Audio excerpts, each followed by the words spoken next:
आज कुछ खास बातें होंगी, लेकिन इन बातों से फ़ायदा आप ही का होगा।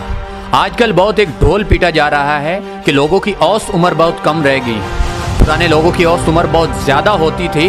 हमने कभी ये सोचना गवारा ही नहीं किया कि उनकी औसत उम्र क्यों ज़्यादा थी। एक इमेजिनेशन कीजिए कि उनके लाइफस्टाइल और हमारे लाइफस्टाइल में क्या फ़र्क है। अगर नहीं पता तो मैं बता देता हूँ। वो ज़्यादा से ज़्यादा पैदल चलते थे। अगर कहीं भी जाना है तो साइकिल पर जाते थे। सफ़र तो तय होता ही था, लेकिन साथ साथ वर्कआउट भी होता था। हम किसी भी जगह जाते हैं, पैदल चलने का तो कॉन्सेप्ट ही ख़त्म हो चुका है। मोटरसाइकिल पर जाते हैं। आजकल वर्कआउट का भी कॉन्सेप्ट ख़त्म हो चुका है। अगर हम ऑफिस में बैठे हुए हैं तो सिर्फ उंगलियों पर काम कर रहे हैं। हमारी माएँ बहनें पहले अगर सिलाई करती थी तो हाथ से करती थी, कपड़े धोती थी तो हाथ से धोती थी। आज ज़माना बदल चुका है। आज वही काम सारी मशीनें कर रही हैं। हमें एक बात कभी नहीं भूलनी चाहिए कि दुनिया में सबसे बड़ी नेमत सेहत है। उसके साथ हम बहुत बड़ा मजाक कर रहे हैं। सेहत की कदर पूछनी है तो उस शख्स से पूछें जो अस्पताल के बेड पर पड़ा हुआ है और आखिरी सांसें गिन रहा है और ज़िंदगी और मौत की जंग लड़ रहा है। सेहत का पूछना है तो उनसे पूछें जो लोग बेचारे डायबिटीज़ का शिकार हैं, जो लोग बेचारे कैंसर का शिकार हैं, जो मुख्तलिफ बीमारियों में मुब्तला हैं, जो अपनी मर्जी से खा पी भी नहीं सकते।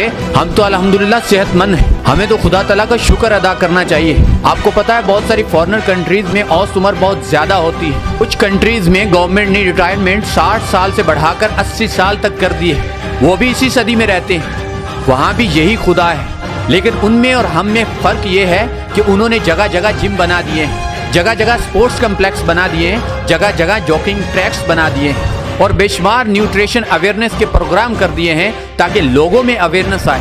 हमारी बातें तो सुपर पावर वाली हैं। हमें लीड तो पूरी दुनिया को करना है। हमें ये मानना पड़ेगा कि अगर हम फिजिकली तौर पर इतने वीक हैं तो माइंडली तौर पर कितने स्ट्रांग होंगे। एक बात याद रखें, आप बचपन में जो आदत डाल लेंगे, चाहे वो आदत अच्छी हो या बुरी, पूरी ज़िंदगी आपको उसके साथ चलना है। सारी ज़िंदगी आप वही करते हैं जो बचपन में आपने सीखा होता है। जो आज मैं बातें कर रहा हूँ, आज नहीं तो कल आपको मानना होंगी। आपके पास दुनिया का सब कुछ हो, गाड़ियाँ, बंगले, फ्लैट्स, आपके पास सेहत तंदुरुस्ती ना हो तो ये सब चीज़ें आपके किसी काम के नहीं। आप 24 घंटे गाड़ी खरीदने, बंगले खरीदने में लगे हुए हैं और 24 घंटों में से आधा घंटा भी अपनी सेहत को नहीं देते। तो अल्लाह ना करे ऐसा वक्त आप पर आए।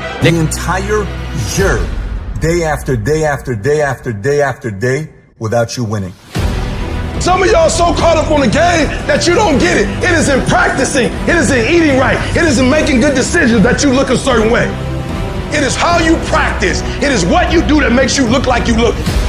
It is the process of the grind that shapes you and forms you. It's not the game. And that's why most of y'all get beat in the game or make mistakes in the game because you think grinding is what happens when the sun comes out. You think grinding is what happens when the lights come on. You think grind is what happens when people get in the stage. That's not grind. The real grind is in the dark when nobody sees you, when nobody knows what you're doing, when you studying without coach, when you putting in those extra reps, when you watching those videos and you getting inspired, when you change your music. It's the process that makes you sweet. Champions are focused on the goal. They don't have time to be doing stuff that's not going to help them toward the goal.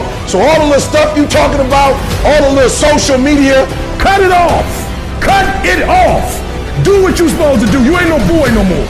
Get off social media. It's killing you. Get off of it. Stop Netflix. Who you watching? Watch you. Cut the TV off. It's going to be there.